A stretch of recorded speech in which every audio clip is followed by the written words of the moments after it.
Ever wondered why marriage laws in India and Nepal spark so many debates? Let's break it down. Designed to protect women, have unintentionally turned marriage into what some call a business deal. Here's how it works. Imagine you get married. If things go south, the law says your wife can claim lifelong alimony, lump sum, monthly payments. And it doesn't matter if she's highly educated or earning. If her standard of living dips after divorce, she can still ask for maintenance. That's a huge safety net. But for some, it feels less like protection and more like a jackpot. Now, property rights. Thanks to legal reforms, women get an equal share of any property acquired during marriage, even if it's all in the husband's name. Plus, in India, there's Sridan.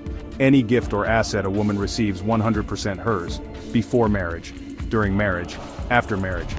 No one else can touch it. You can see how, if misused, these laws might be tempting for someone looking for a big payday.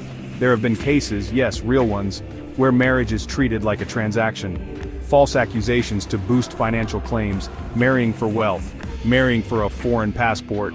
Men's rights groups say this kind of misuse isn't just theory, it's happening. But let's be real. These laws exist to stop women from landing in poverty after divorce, a real risk in both countries. The problem? When a few people game the system, it creates suspicion and fuels the marriage as business narrative.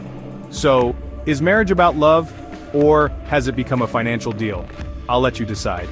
But next time you hear about a huge divorce settlement, you'll know why it happens, and why it's such a hot topic.